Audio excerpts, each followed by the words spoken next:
know where the key is. Then let's go!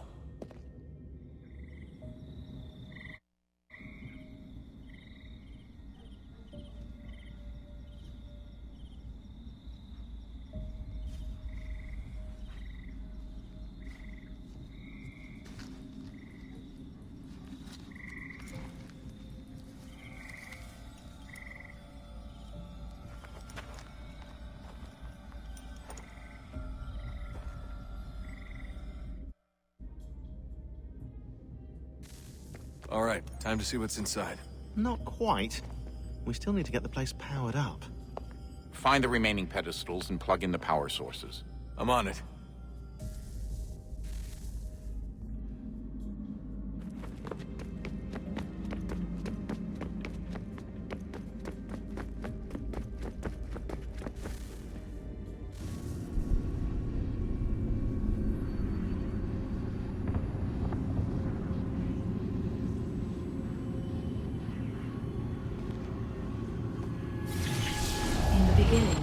When we thought we could be saved, we sought to face the sun's wrath and contain it. 4 towers would be built to pull her fury into this place and dispel it.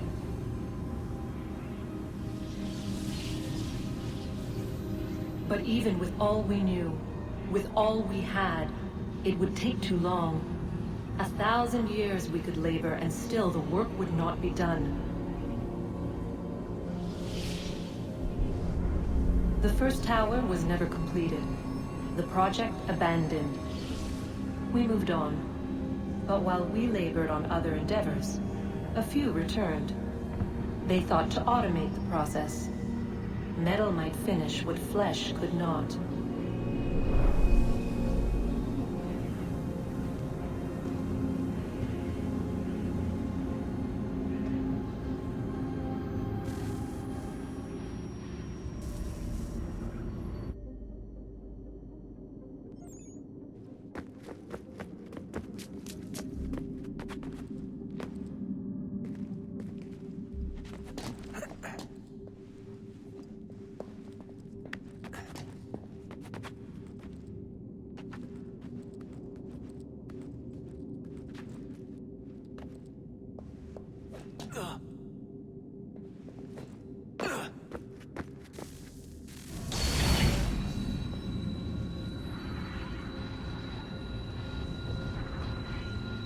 If we could not meet the sun's cruel embrace, perhaps we might rebuke it. Already we could generate the fields to protect us in times of strife. But these were small and simple things. To replicate them on a scale the size of a world, we lack the energy to make it so. Half the world, they said then. It is better than none at all. We tried. Again, we failed. A quarter, they asked. Even this we could not do. A 6th, an 8th, a 10th, they cried. The answer was still the same. Perhaps in time a city might be spared. But it was time we did not have. So we moved on.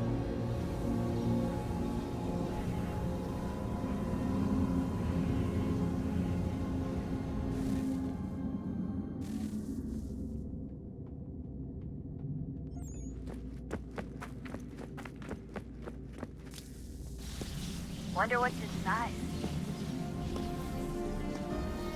Only one way to find out.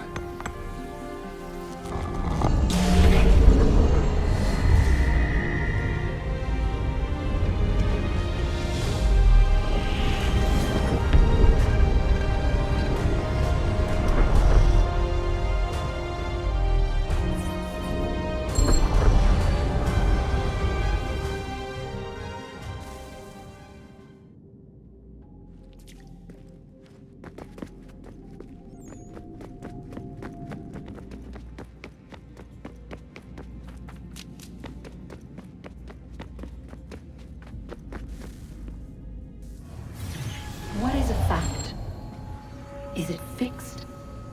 Immutable? Certain in its existence and only awaiting discovery? Or might it be changed? Here we learned the answer, and thought that it might save us. They were used to command, to control, to own. But we soon discovered another use. When enough sat in thrall and were told to believe, their thoughts took on form. What was imagined became real. If 100 minds could wish away a wall or create a tree, what might 1,000 do? 10,000? More? Might we change the consensus and will the threat away? We resolved to send one into the sky where it might illuminate us all. Once placed, a sentence would be uttered. Make us safe. In this way, we would change the consensus. We would save the world. But it never came to be. We sent a dozen of them skyward, but there was no way to maintain control, to direct the beam, to enthrall the world, to speak the words. Though this was strange and dangerous, what we tried next was worse.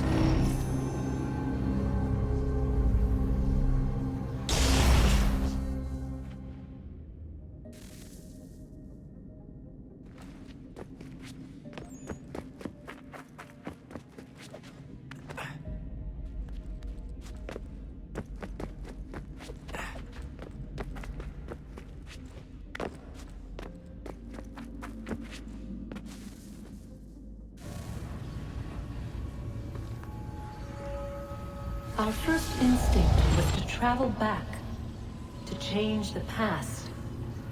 But we could not find a way. But forward, we could look forward. And so here we sought to see beyond ourselves, and know what was to come. First we watched to learn if our work would succeed. But the answer was always the same. So we moved on to other things, but she remained. The one you call Manurva. In time, she too stopped looking, and instead began to speak.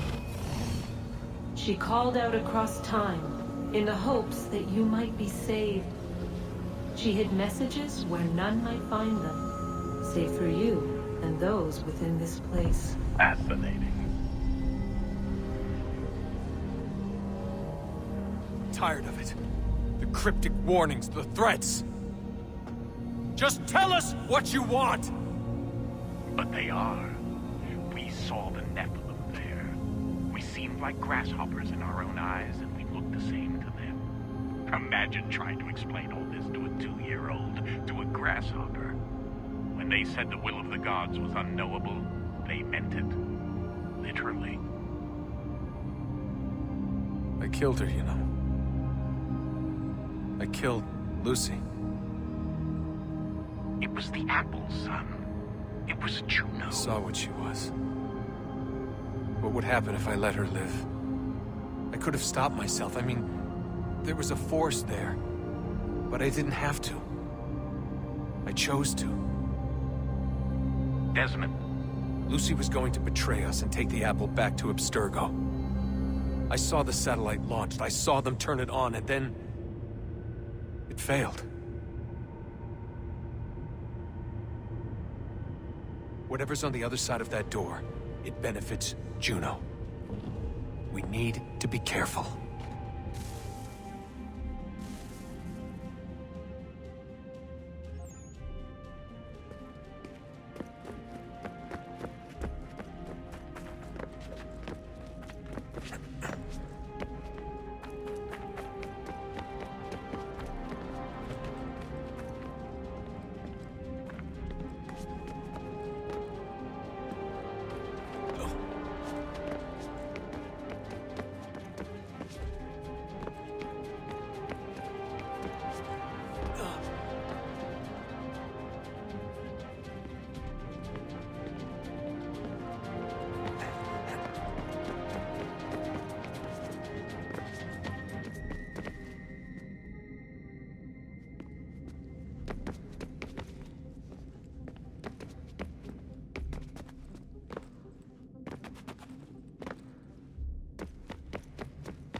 I'm telling you, there's something down here. Don't be daft. I don't know, maybe they were sleeping or something and we woke them. Some kind of cryogenics? Or hibernation? I mean, how do we know what the hell they were doing down here? They were working on a bunch of different solutions, but nothing worked. Just went from one to the next, and then... I don't know. They must have left at some point. After the end. I wonder what the world would be like if they'd succeeded. I'm more concerned about what it'll be like if we don't. Salvation. They found a way. Too late for them, but not for you. Sealed to protect it. Though now it bars your way. Find the key. The past will tell.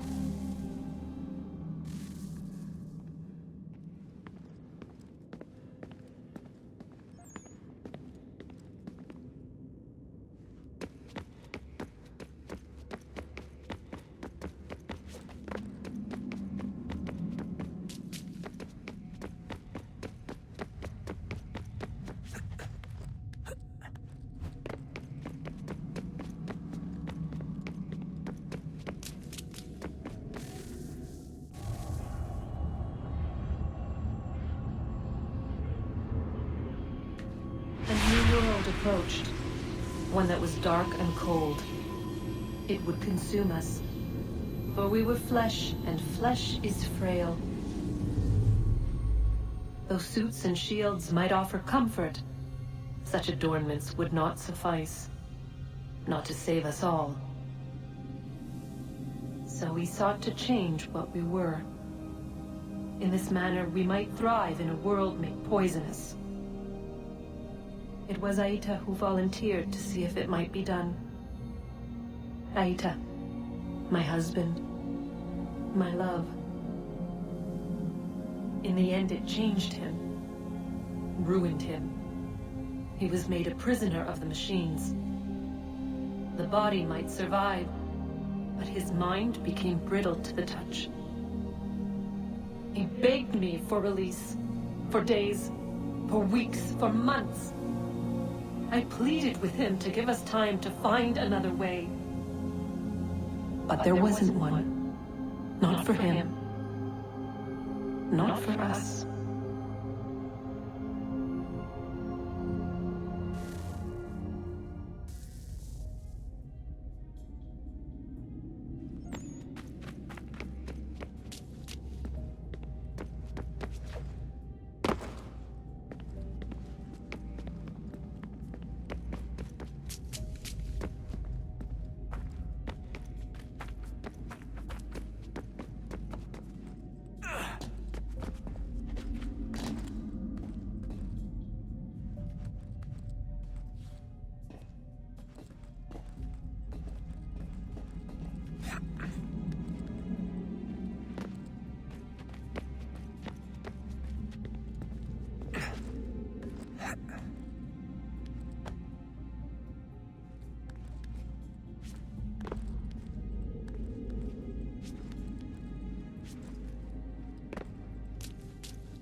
What is consciousness but a series of electrical impulses?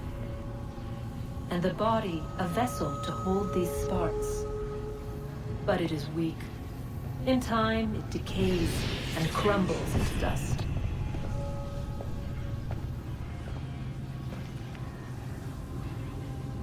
We asked ourselves then, what if it might be replaced with something stronger, something better?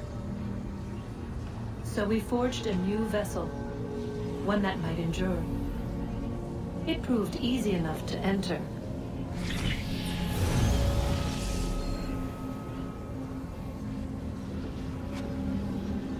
But to leave required something more, something wrong. And so this too they abandoned. I wondered, though, were they right to turn away?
Guess this is it.